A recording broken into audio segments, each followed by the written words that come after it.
दोस्तों, छोटी छोटी 5 कहानियां लेकर के आया हूं, जिसे हम लघु कथा भी कहते हैं।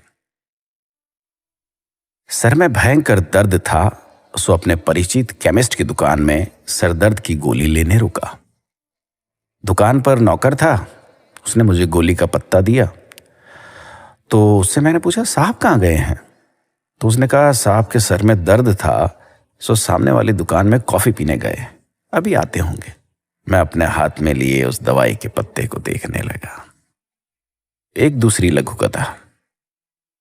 माँ का ब्लड प्रेशर और शुगर बढ़ा हुआ था, सो सवेरे सवेरे उन्हें लेकर अपने उन्हीं के पुराने डॉक्टर के पास लेकर के गया और क्लिनिक से बाहर उनके गार्डन का नज़ारा दिख रहा था, जहाँ डॉक्टर साहब योग और व्यायाम कर रहे थे। मुझे करीब 45 मिनट इंतज़ार करना पड़ा। कुछ देर में डॉक्टर साहब अपना नींबू पानी लेकर क्लिनिक आए और माँ का चेकअप करने लगे। उन्होंने मम्मी से कहा, आपकी दवाइयाँ बढ़ानी पड़ेगी, और एक पर्चे पर करीब 5 या 6 दवाइयों के नाम लिखे। उन्होंने माँ को दवाइयाँ रेगुलर रूप से खाने की हिदायत भी दी।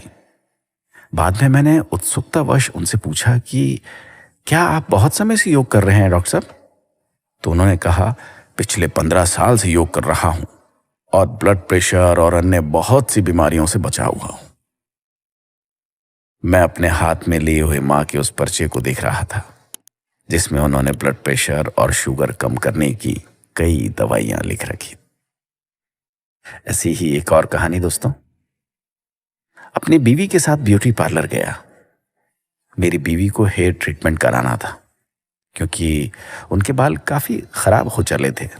रिसेप्शन में बैठी लड़की ने उन्हें कई तरह के पैकेज बताए और उनके फायदे भी। पैकेज 1200 से लेकर 3000 तक के थे। कुछ डिस्काउंट के बाद मेरी बीवी को उन्होंने 3000 रुपए वाला पैकेज 2400 में कर दिया। हेयर ट्रीटमेंट के समय जब उनका ट्रीटमेंट करने वाली लड़की के बालों से अजीब सी खुशबू आ रही थी, तो मैंने उससे पूछ लिया, आपने क्या लगा रखा है? कुछ अजीब सी खुशबू आ रही है।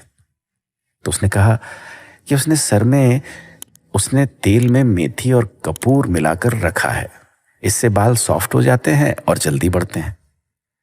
मैं अपनी बीवी की शक्ल देख रहा था, जो 2400 रुपए में अपने बाल अच्छे कराने आई थी।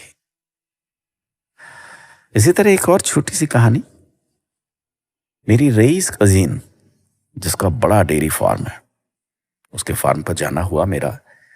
फार्म में करीब 150 विदेशी गायें थी, जिनका दूध मशीनों द्वारा निकालकर प्रोसेस किया जा रहा था। एक अलग हिस्से में 2 देसी गाय हरा चारा खा रही थी। पूछने पर बताया कि उनके घर पर उन गायों का दूध नहीं आता जो विदेशी हैं, जिनका दूध उनके डेयरी फार्म से सप्लाई होता है, बल्कि परिवार के इस्तेमाल के लिए इन 2 देसी गायों का दूध, दही और घी इस्तेमाल होता है। मैं उन लोगों के बारे में सोच रहा था जो ब्रांडेड दूध को बेस्ट मानकर खरीदते हैं। दोस्तों, ऐसी एक और छोटी सी कहानी। एक प्रसिद्ध रेस्तरां जो कि अपनी विशिष्ट थाली और शुद्ध खाने के लिए प्रसिद्ध है। हम खाना खाने गए वहां पर।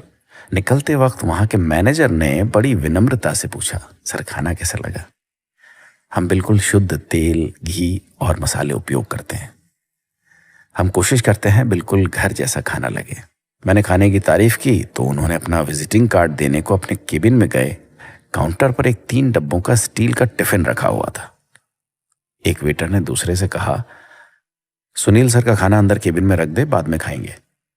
तो मैंने वेटर से पूछा, क्या सुनील जी यहाँ नहीं खाते? तो उसने जवाब दिया, सुनील सर कभी बाहर का खाना नहीं खाते, हमेशा घर से आया हुआ ही खाते हैं।